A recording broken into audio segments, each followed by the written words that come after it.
Work done by a constant force का हमें formula आ गया, W is equal to F dot D when the force and displacement are in any direction, किसी भी direction में हो। तो हम कुछ केसेस लेते हैं, कुछ एग्जांपल ले लेते हैं जिसके अंदर में हम वर्क कैलकुलेट कर लेते हैं। तो सबसे पहला एग्जांपल आता है अपने पास किसका, when the force and displacement are in same direction, मतलब एंगल बिटवीन देम, फोर्स और डिस्प्लेसमेंट कितना हो, 0 डिग्री हो। कोई एग्जांपल, ऐसा कोई एग्जांपल सोचिए जिसके अंदर में फोर्स और डिस्प्लेसमेंट क्या हो, सेम डायरेक्शन में हो। ठीक है, तो देखो सुनो, बहुत सिंपल सा एग्जांपल है और इसमें ये कौन सा आता है, फ्री फॉल। आप एक ऑब्जेक्ट को लीजिए और यहाँ से छोड़ दीजिए। जैसे ही आपने ऑब्जेक्ट को लिया, छोड़ा, आपको पता है उसके नीचे की ओर कितना फोर्स लग रहा है, mg, gravitational force, that is a constant force. जिस डायरेक्शन में फोर्स है उसी डायरेक्शन में ऑब्जेक्ट डिस्प्लेस हो रही है। Then the force and displacement, which force, gravitational force, mg, it's weight, उसका भार, वो और डिस्प्लेसमेंट दोनों सेम डायरेक्शन में है, दोनों सेम डायरेक्शन में है, तो वर्क डन कितना हो जाएगा, mg into D, D is the displacement. यदि वो h हाइट से गिरा है तो हम सीधे बोल देते हैं कि mg into H, so the mg h is the work done by the gravitational force. यदि ऑब्जेक्ट क्या हुआ है, फ्री फॉल हुआ है, किस हाइट से, h हाइट से। ठीक है, तो ये आया अपने पास वर्क डन पॉजिटिव आया। वर्क डन, फोर्स और डिस्प्लेसमेंट के बीच में एंगल कितना था, 0 डिग्री। यदि फोर्स और डिस्प्लेसमेंट के बीच में 0 डिग्री ना हो, लेस देन 90 हो, फोर्स और डिस्प्लेसमेंट के बीच में एंगल कितना हो, 0 डिग्री नहीं हो, लेस देन 90 हो, तो उस केस में क्या होगा कि फोर्स का एक कंपोनेंट कौन सा, एफ कॉस थीटा, उसके कारण से डिस्प्लेसमेंट होगा। और कॉस, चूंकि थीटा कितना है, लेस देन 90 डिग्री है, तो cos less than 90 degree positive होता है, कि कॉस 0 इज इक्वल टू 1 होता है और कॉस 90 इज इक्वल टू 0 होता है। तो 1 से लेकर 0 के बीच में कॉस थीटा वेरी करता है, जब थीटा कहाँ से, 0 से लेकर 90 के बीच में वेरी करता है। इसका मतलब क्या होगा, कॉस थीटा पॉजिटिव होगा, F positive, D positive, cos theta positive, तो वर्क डन पॉजिटिव। तो पॉजिटिव वर्क कब होगा, जब फोर्स और डिस्प्लेसमेंट के बीच में एंगल कितना हो, less than 90 degree. Less than 90 degree को हम क्या बोलते हैं, एक्यूट एंगल हो, जब एक्यूट एंगल हो। और मैक्सिमम कब होगा, जब फोर्स और डिस्प्लेसमेंट सेम डायरेक्शन में होंगे। ठीक है, तो ये केस आया किसका, पॉजिटिव वर्क का। ऐसे ही हम बात कर लें किसका, नेगेटिव वर्क का। ऐसी बात कर लें किसका, हम नेगेटिव वर्क का। नेगेटिव वर्क में कब, जब फोर्स और डिस्प्लेसमेंट अपोजिट डायरेक्शन में हो, जब फोर्स और डिस्प्लेसमेंट अपोजिट डायरेक्शन में हो। बोले सर कोई एग्जाम्पल, वापस बहुत सिंपल सा एग्जाम्पल। आप एक काम कीजिए ना, एक बॉल को लेकर यहां से सीधे वर्टिकली ऊपर की ओर फेंकिए। यदि एक बॉल को मैंने सीधे वर्टिकली ऊपर की ओर फेंक दिया, वापस बात सुनिएगा, मैंने एक बॉल को ऊपर की ओर फेंक दिया, जैसे ही मेरे हाथ से छूटी, आपके हाथ से छूटी, जिसने भी फेंका उसके हाथ से छूटी, उसने फोर्स लगाना बंद कर दिया। अब जरा देखिए, फेंकने के बाद में ऑब्जेक्ट पर कितने force, only one force, that is a gravitational force. किस डायरेक्शन में, डाउनवर्ड डायरेक्शन में, नीचे की ओर। ऑब्जेक्ट कैसे जा रही है, अपर डायरेक्शन में। डिस्प्लेसमेंट कैसे हो रहा है, ऊपर की ओर। डी कैसे है, अपर डायरेक्शन में। फोर्स कैसे है, डाउनवर्ड डायरेक्शन में। दोनों के बीच में एंगल कितना है, 180 डिग्री। दोनों के बीच में एंगल 180 डिग्री है। तो work in this case the work done bye gravity is negative. इस केस में वर्क डन बाय ग्रेविटी कितना है, नेगेटिव आ रहा है। ठीक है, हाँ, जब तक आपने नहीं फेंका था, जब तक आपके हाथ में थी, तब तक आप भी फोर्स लगा रहे थे, तब आप भी फोर्स लगा रहे थे।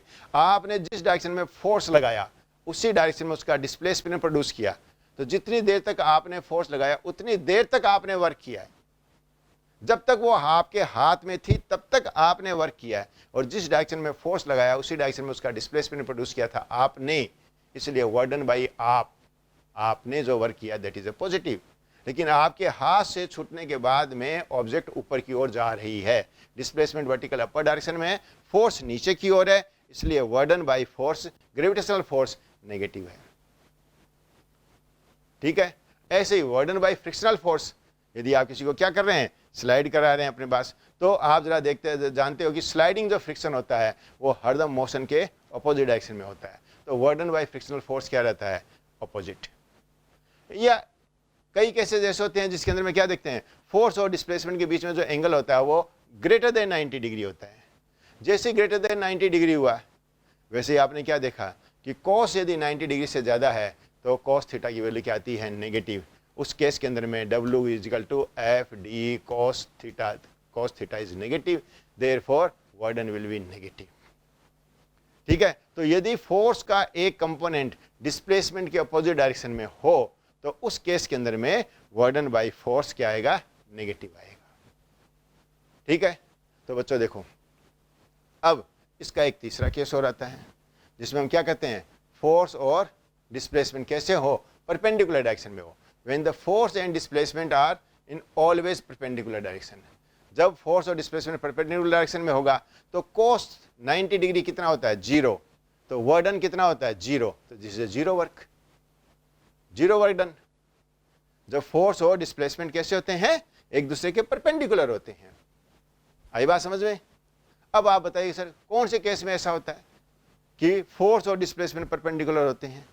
तो बड़ी सिंपल सी बात है, जब आप किसी ऑब्जेक्ट को यूं स्लाइड कर रहे हो, हॉरिजॉन्टल डायरेक्शन में उसको डिस्प्लेस कर रहे हो, तो जब आप हॉरिजॉन्टल डायरेक्शन में डिस्प्लेस कर रहे थे तो उस केस के अंदर में आपने जिस डायरेक्शन में फोर्स लगाया उसी डायरेक्शन में डिस्प्लेसमेंट हुआ। लेकिन ग्रेविटेशनल फोर्स कैसे लग रहा था, vertically downward, vertically downward force लग रहा है, तो work done by gravitational force is 0। लेकिन आपने वर्क 0 नहीं किया है। बहुत सिंपल सा एग्जांपल, बहुत मेरे से कई बार बच्चे किसी डाउट को पूछते हैं, उन्हें कहते हैं कि सर कौन सा, मैंने कहा साहब नेगेटिव वर्क का अपने पास कोई, मैंने 0 वर्क का कोई एग्जांपल बताइए। आप बोल देते work done by coolie is 0, work done by coolie is 0, absolutely wrong. यदि कूली ने कोई वर्क नहीं किया तो भैया कूली को पैसे किस चीज के देते हो आप, और जाते हो तो कूली को नहीं कहते भैया एक काम करो, इसको सामान को मेरे उस गाड़ी में रख दो, सामान को गाड़ी में रख दो। क्या वो फोर्स लगा के डिस्प्लेसमेंट प्रोड्यूस नहीं कर रहा है क्या? आप कैसे कहते हो वर्डन बाय कूली इज 0? गलत। आप जब कूली कोई सामान को लेकर, सिर पर अपना सामान लेकर यदि वो हॉरिजॉन्टल डायरेक्शन में चल रहा है, सीधा चल रहा है, तो क्या देख रहे हो अपने पास कि जो ग्रेविटेशनल फोर्स है वो वर्टिकली डाउनवर्ड है, कूली का डिस्प्लेसमेंट है वो हॉरिजॉन्टल डायरेक्शन में है, तो वो फोर्स हॉरिजॉन्टल डायरेक्शन में लगा रहा है उस पर, और ग्रेविटेशनल फोर्स परपेंडिकुलर है किसके, डिस्प्लेसमेंट के, तो work done by gravity is 0 in that case, but work done by coolie is not 0। Coolie ने फोर्स लगाया है, कूली ने फोर्स लगाया, कूली ने फोर्स लगा के उसको डिस्प्लेस किया ऑब्जेक्ट को। आप कैसे कहते हो कूली ने वर्क नहीं किया? अब कूली भी देखिए, कूली आपसे ज्यादा समझदार है, वो आपको उठाता है, पहले सामान उठा के देखता है कितना हल्का कितना भारी है, जितना ज्यादा भारी सामान होगा पैसे उतने ज्यादा मांगेगा, क्योंकि वो वर्क उतना ही ज्यादा करेगा।